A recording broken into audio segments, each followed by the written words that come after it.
KCR future ఏంటని మీరు అనుకుంటున్నారు? బీఆర్ఎస్ పార్టీ పరిస్థితి ఏంటి? సో నేనంతా ఫ్యామిలీ అంతా కూర్చొని పెద్దన్న ఉన్నాడు కదా ఇప్పుడు, వాళ్ళకు మోడీ గారు ఉన్నారు కదా, ఇంకేం వారు ప్రొటెక్ట్ చేస్తారు. ఎట్లా ప్రొటెక్ట్ అంటే ఏంది? ఇక ఆల్మోస్ట్ ఆల్ నేను అనుకుంటున్నా బీజేపీ బీఆర్ఎస్ కలిసిపోతాయి. కలిసిపోతాయి అంటే విలీనం చేయకపోతే ఏంది? ఇంతకు ముందు నుంచి నేను 2 సంవత్సరాల నుంచి చెప్తూనే ఉన్నా, గులాబీ కమలం రెండు కలవాల్సిందే, కలుస్తాయి. కాంగ్రెస్ వైపు రాకపోవడానికి ఇప్పుడు రాజకీయాల్లో శాశ్వత శత్రువులు శాశ్వత మిత్రులు ఉండరు అనేది ఒక నానుడు ఉన్నది. కానీ కాంగ్రెస్తో బీఆర్ఎస్ కలవకపోవడానికి కారణం మాత్రం కేసీఆర్ గారే ఉంటారు.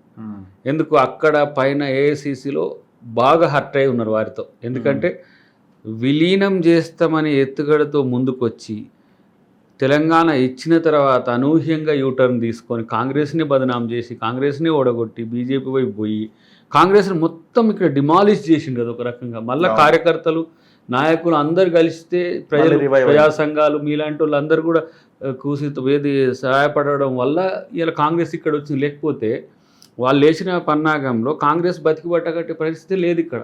అలాంటప్పుడు మళ్ళీ వీరిని తెచ్చుకొని నెత్తి మీద పెట్టుకొని ఇప్పుడు దేశంలో ఉన్న అన్ని పార్టీలకు నేనే ఆర్థిక సహకారం చేస్తాను, నన్ను చైర్మన్ చేయండి అని అన్నాడు. అలాంటి ఎందుకు ఏ పార్టీ నమ్మలేదు? మమతమ్మ నమ్మలే. అఖిలేష్ యాదవ్కి అయితే ఈడ మీటింగ్ పెట్టినాక పిలిపించి మళ్ళీ ఆర్థిక సహకారం చేసిండు.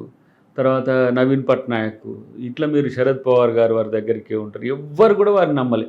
కారణం ఏంటి అంటే ఏంది? రాజకీయంగా ఈయన ఎవరితో కలిసినా కూడా ఇబ్బందికరమైన పరిస్థితులు తెస్తాడనే ఉద్దేశంతో ఇక అటో ఇటో మోదీ గారు భరించాల్సి వస్తుంది అన్వాంటెడ్గా. ఎందుకంటే ఆ బీఆర్ఎస్ను తను ఆక్యుపై చేసుకునేదానిక బీఆర్ఎస్తో ఆట ఆడతాడు బీజేపీ. ఇప్పుడు అక్కడ ఇది మన శివసేనతో ఆడినట్టు, అక్కడ అకాలీలతో ఆడినట్టు ఒక పార్టీని దగ్గర అయితే ఆ పార్టీని మొత్తం తనలో కలుపుకోవడం అనేది బీజేపీ స్ట్రాటజీ. కాబట్టి బీజేపీ బీఆర్ఎస్ వేరుగా ఉన్నట్టు కనబడ్డా మనం ఉన్నాయని అనుకోవద్దని. సో ఈ రిజల్ట్ తర్వాత కేసీఆర్ జైలుకి పోయే అవకాశాలు ఉండొచ్చా?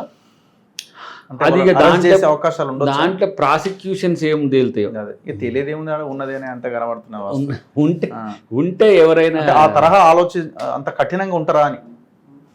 అంటే ఇప్పుడు ఒకవేళ కనుక అక్రమాలు జరిగితే మేజర్ కారణమైనప్పుడు చర్యలు అయితే తప్పవని అనుకుంటున్నాను నేను. కానీ ముఖ్యమంత్రి గారు ఏదో కక్ష సాధింపుతో పగతో అయితే లేడు. తను అడ్మినిస్ట్రేషన్ ఎట్లా ప్రజలకు మరింత మొన్ననే కదా రేవంత్ రెడ్డి అనే పిల్లగాడు మంచిగా చేస్తుండు, మంచిగా చేసిండు అని అనుకుంటే చాలా అనేటట్టుగానే ఉంటుంది. ఇప్పుడు వాటి వల్ల వచ్చేది గడ్జెసే. ఇప్పుడు ఆంధ్రప్రదేశ్లో ఏమైనాయి?